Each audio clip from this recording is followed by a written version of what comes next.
statement saya ya terkait dengan rencana untuk melaporkan dugaan skripsi palsu atas nama Joko Widodo. Itu memang sekarang sedang disusun ya, karena kami tidak puas atas keterangan dari Dirtipidum Bareskrim Polri yang mengatakan bahwa setelah diraba dirasakan ada cekungan pada lembar pengesahan skripsi tersebut, dan langsung disimpulkan bahwa hal itu merupakan produk dari hand press atau letter press. Kami juga akan menyertakan sejumlah screenshot ya, dari lembar pengesahan skripsi atas nama Sri Dominingsi, Sigit Hartwinarto, Edi Trianto, dan Lembah Edianto, yang semuanya lembar pengesahan skripsi tersebut kosong tanpa tanda tangan dosen penguji, dosen pembimbing maupun dekan. Jadi ini kami duga adalah lembar-lembar pengesahan skripsi yang direproduksi agar sesuai dengan lembar pengesahan atas nama Joko Widodo. Terkait Pak Rismon Sianitar yang berniat memahami skripsinya Bapak, sudah melaporkan skripsi. Ya, dilaporkan saja. Setelah ijazah nanti dilaporkan, nanti skripsinya dilaporkan, setelah itu KK-nya dilaporkan, setelah itu KTP-nya dilaporkan, setelah itu SIM-nya dilaporkan, terus nanti sertifikat tanah rumah dilaporkan. Tak layan dengan baik. Ya biasa, kalau orang sudah kalah cari-cari lagi pakai jurus dewa mabok. Apapun juga akan dicari-cari semua. Emang udah kalah, Bang? Ya kalau secara ini kan sudah jelas, ini legal truth-nya kan sudah, Bareskrim sudah menyatakan ini identik, walaupun dia bilang ini bukan otentik, ya udah identik asli lah, sudah itu pasti kan begitu. Tinggal bagaimana dibuktikan itu nanti di Polda Metro Jaya dalam proses penyelidikan dan penyidikannya, ya kan langsung masuk ke proses justisianya ya kan di pengadilan, kan seperti itu. Kalau beliau tadi kita lihat dia santai-santai aja ya kan, kan gaya Solo kan begitu. Kalau saya ente jual gue beli nih, itu kalau istilah Betawi kan begitu. Ya artinya begini, artinya apapun itu ya, orang kalau sudah panik apapun akan dicari. Dia pakai namanya kalau Jackie Chan jurus dewa mabok gitu. Itulah proses dari Polda Metro Jaya gitu kan. Apa yang dilakukan Polda Metro Jaya kita lihat, ini kan sudah pada dipanggil nih semua nih. Kemarin kan sebenarnya ada 29 gitu kan.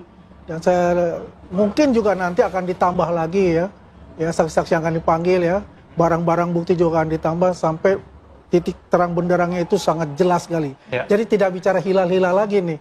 Sudah langsung masuk ke pokok intinya. Haklul yakin lah. Teman-teman dari TPUA itu melaporkan. Kemudian pelaporan tersebut bentuknya Dumas.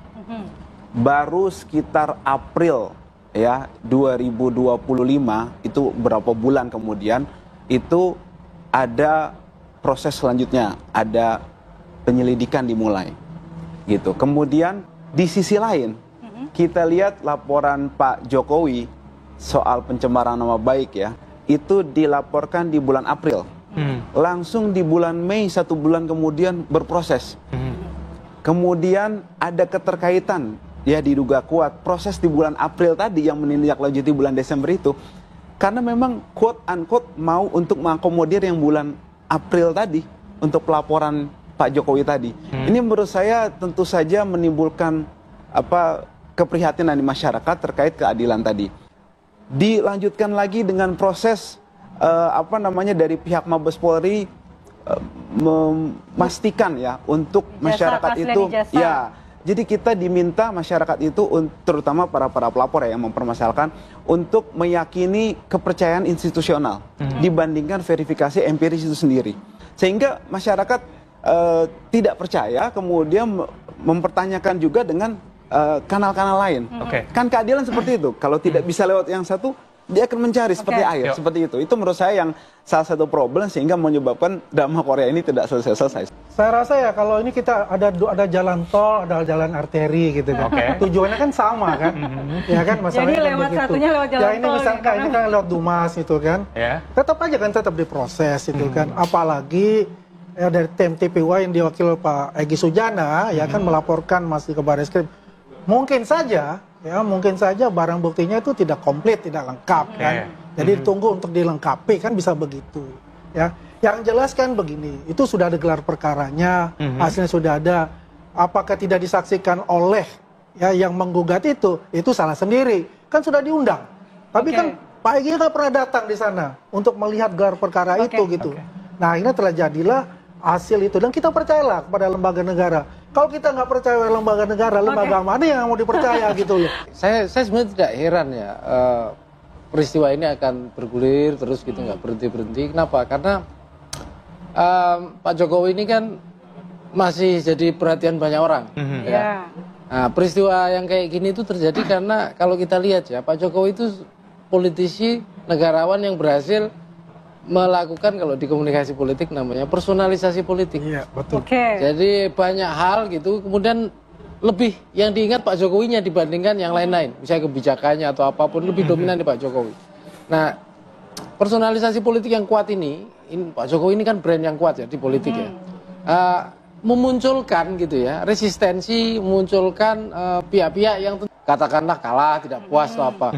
Nah, yang seperti ini yang kemudian saya lihat menjadi konteks besar ya, di mana brandnya Pak Jokowi sebagai tokoh publik, sebagai politisi itu akan menjadi sasaran terus. Nah, kebetulan gitu ya, ada celah-celah yang kita lihat itu bisa menjadi pintu masuk ya. Kemarin apa, ijazah, sekarang apa, skripsi. Nah, tadi Pak Jokowi bilang apa lagi? Akte kelahiran. Akte kelahiran. Sampai kan gitu kan. Nah, hal-hal yang seperti ini gitu yang seringkali memungkinkan celah-celah itu digunakan untuk menyerang gitu ya, mendowngrade atau mendegradasi atau mengkritisi. Karena biasanya kalau brand itu yang dikritisi apa? Kredibilitas, ya kan, otentisitas, termasuk kepercayaan, ya, kepuasan, itu kan nyambung di sana. Nah, ini menjadi hal yang saya kira dinamika ini dibalik konteks kritik-kritik, salah satunya tuntutan termasuk skripsi ini kan gitu. Saya kira begini, siapa yang diuntungkan, tetapi tentu ada pihak-pihak yang saya kira ya punya kepentingan ya terkait dengan reputasi Pak Jokowi, apakah makin membaik atau makin memburuk, kira-kira gitu. Nah, itu pihak-pihak ini saya kira juga punya gitu. Artinya paling nggak begini ya, ada yang suka melihat Pak Jokowi ini di masa akhir setelah bahkan sebagai presiden masih terus dipermasalahkan orang kan gitu. Tapi saya itu gini ya, kalau kita melihat dunia akademik dengan aspek ini, biasanya ada otonomi akademik ya. Kalau yang kita tahu gitu, dan kampus itu juga punya otoritas gitu loh. Dalam punya jaminan mutu juga, nggak sembarangan juga gitu loh. Dalam memproses mahasiswa itu ada semua tahapannya dan harus dipatuhi. Tapi balik lagi ya, dalam konteks ini saya kira memang yang disasar itu kalau ibarat brand ya, itu otentisitas salah satunya elemennya. Ya, orang kan nanya, walaupun tadi apakah otentik atau identik gitu ya, asli gitu, otentik kan asli ya, atau identik itu Nah, saya kira hal yang terkait dengan brandnya Pak Jokowi, brand itu ada dua paling nggak sederhananya. Satu karakteristik, yang kedua atribusi. Ya, karakteristik itu dalamnya bisa dipercaya enggak gitu ya, otentik enggak. Nah, ini juga aspek yang melekat Pak Jokowi termasuk skripsinya. Ikut dikuliti juga kan gitu kan gitu. Nah, ini semua serangan kepada brand kalau dalam komunikasi politik ya. Reputasi Pak Jokowi sebenarnya yang terus-menerus, makanya akan dikejar. Ya, habis ini ganti ini ya. Mungkin bisa jadi tadi, makanya ceritanya balik lagi. Nanti kayaknya bisa jadi akta kelahiran, KTP gitu kan gitu. Nah, ini elemen-elemen brand juga di dalam diri yang melekat pada Pak Jokowi. Ya, jadi gini, kalau misalnya memang dikatakan tadi soal skripsinya, jadi yang pertama dipermasalahan sepengetahuan saya itu adalah ada perbedaan fontnya kan. Kemudian selain perbedaan font, di situ juga ada lembar pengesahannya. Itu dipertanyakan. Kemudian isinya dan diduga ini ada hal yang perlu klarifikasi lah seperti itu. Dan ini menurut saya akan bergulir lagi ketika memang tidak ada penegasan secara empiris ya, verifikasi secara empiris yang memang dibutuhkan gitu. Alih-alih verifikasi empiris, melainkan ini malah jadi kita dipaksa untuk tadi kepercayaan institusional kan. Ini menurut saya hal yang lagi-lagi, sedangkan institusi itu sendiri ada ketimpangan dalam proses penegakan hukumnya yang jauh dari rasa keadilan. Sumber muaranya adalah karena memang dari institusi yang memang harusnya dipercaya publik untuk kemudian membuat suatu penegakan hukum yang berkeadilan, ini diduga miss di sini, sehingga membuat ini bergulir terus. Belum lagi tadi saya sampaikan soal pengumuman dari Bareskrim yang menurut saya terlalu prematur dan juga tidak disertai dengan gelar perkara terbuka yang memang diharapkan. Saya kritisi tadi juga dari Mas Aswan juga bahwa memang tidak ada tuh gelar perkara itu diundang pihak-pihaknya, enggak, bukan seperti itu. Jadi memang kita dari TPUA pengetahuan saya itu teman-teman tidak pernah diundang informasi kepada Pak Egy dan teman-teman tidak pernah diundang untuk gelar perkara terbuka tadi. Menurut dari kabar Eskrim juga Puslap 4 kan, mereka sudah mengundang Pak Egy Sujana untuk hadir sebagai pihak yang melapor gitu, tapi nggak hadir gitu. Memang syaratnya harus ada itu gitu. Tidak terbuka, memang tidak terbuka. Ya, itu kan masih dalam tahap penyelidikan. Dan dalam MK juga mengatakan itu bisa itu gitu, ya kan? Jadi saya klarifikasi untuk itu. Gitu. Baik. Nah kalau bicara tadi skripsi tadi juga mengatakan ya memang harusnya sih dibandingkan semua gitu kan, dilihat fontnya nih. Fontnya sama nggak? Ini kan di Times New Roman, Times New Roman kan begitu kan? Samain aja gitu. Ya kan kita tidak bicara tentang isinya dulu. Kita bicara fontnya itu yang dimasalahkan fontnya itu.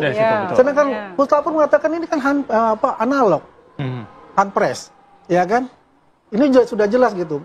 Kecuali ya misalnya di skripsi itu dibuatin orang misalnya itu berbeda misalnya kan, itu tinggal diuji lagi kan seperti itu. Nah kalau yang belum move on kan kita bisa lihat lah. Ya. Kan saya katakan ada 3 kriteria inilah ya, yang selama ini ya bermain lah. Ya quote unquote di dalam ijazah Jokowi yang dan juga berusaha mendiskreditkan Jokowi gitu di mata masyarakat. Ya tadi kan ada yang sudah dibubarkan organisasi besar ya, sudah dibubarkan pada zaman Jokowi kan begitu. Kemudian ada juga ya menteri-menteri yang dipecat oleh Jokowi ya kan. Kemudian ada oligarki hitam di situ ya, periuk-periuk ekonomi terganggu maupun hilang kan gitu. Yang ketiga ini, ini juga menarik ya. Ya, kontestasi dalam Pilpres itu ya, yang kalah itu belum move on itu saya bilang. Mereka ini dalam hatinya ini masih dongkol juga, kenapa gua kalah nih gitu. Ya kan, sumber daya semua kita udah siapkan semua gitu. Tujuan itu tadi bagaimana mendiskreditkan Pak Jokowi itu secara personal ya, sebagai mantan presiden itu kan. Oleh masyarakat dituduh sebagai tukang tipu lah, pembohong lah dan macam sebagainya gitu ya. Tinggal kita lihat aja siapa yang penipu, siapa yang ditipu. Dan juga, ini mesti quote-unquote nih, siapa yang dikriminalisasi, ya, sebetulnya yang dikriminalisasi adalah Pak Jokowi. Mereka selalu menggoreng-goreng terus kan, sampai pun sekarang gitu loh. Ya, walaupun lembaga negara kayak kepolisian sudah mengatakan ini identik, ini asli. Ya, kalau kurang jelas, ya kurang ini lagi, tambahin lagi tuh ijazah-ijazah temannya. Bisa 10, 20 ya, biar lebih yakin untuk itu. Ini menunjukkan bagaimana publik membutuhkan kepercayaan gitu kan, terkait dengan prosesnya tidak adil, kemudian ditutup dengan hal seperti itu. Ini menurut saya yang harus buat clear juga oleh pihak kepolisian supaya mereka tidak terus-menerus jadi pihak yang memang terlihat pro kepada pihak tertentu. Nah, ini menurut saya garis merah yang harus diperhatikan betul oleh pihak-pihak penegak hukum dan juga tadi oleh pihak-pihak yang pro dengan Pak Jokowi. Dari pendapat Bung Aziz kan saya lihat gini ya, ada asumsi bahwa mantan Presiden Jokowi ini masih berkuasa. Ya, seakan-akan masih berkuasa dan punya pengaruh. Cerita drama ini kan panjang ya, itu salah satunya menurut saya juga ini kelanjutan dari yang dulu dikhawatirkan dan sempat diingatkan Pak Jokowi ketika di akhir masa jabatannya, polarisasi.